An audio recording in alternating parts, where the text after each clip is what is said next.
അത്ഭുത പ്രവർത്തകനായ വിശുദ്ധ അന്തോനീസിനോടുള്ള മധ്യസ്ഥ പ്രാർത്ഥന.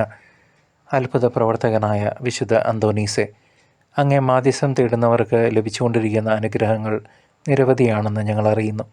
ഈശോയുടെ സന്നിധിയിലുള്ള അങ്ങയുടെ മധ്യസ്ഥ ശക്തിയിൽ ദൃഢമായി ശരണപ്പെട്ടുകൊണ്ട് ഞങ്ങൾ അങ്ങേ മുൻപിൽ നിൽക്കുന്നു. ദിവ്യനാഥനോടുള്ള അഗാധമായ സ്നേഹവും സഹോദരങ്ങളോടുള്ള കാരുണ്യവും മൂലം ഏതൊരത്ഭുതവും പ്രവർത്തിക്കുന്നതിനുള്ള അമൂല്യമായ വരം ലഭിച്ചിരിക്കുന്ന വിശുദ്ധ അന്തോനീസെ, ആവശ്യ നേരങ്ങളിൽ ഞങ്ങളുടെ സഹായത്തിനെത്തണമേ. ഞങ്ങളുടെ എല്ലാ ആവശ്യങ്ങളും, പ്രത്യേകമായി ഇപ്പോൾ ഞങ്ങൾക്ക് ആവശ്യമായ അനുഗ്രഹം, നമ്മളുടെ ആവശ്യം ഇവിടെ പറയുക, സാധിച്ചു കിട്ടുന്നതിന് പരമപിതാവിൻ്റെ സന്നിധിയിൽ അങ്ങ് മധ്യസ്ഥം വഹിക്കണമെന്ന് തകർന്ന ഹൃദയത്തോടെ അങ്ങയോട് ഞങ്ങൾ അപേക്ഷിക്കുന്നു. ആമേൻ. ഈ പ്രാർത്ഥന 9 ദിവസത്തേക്ക് അടുപ്പിച്ച് ചൊല്ലുക.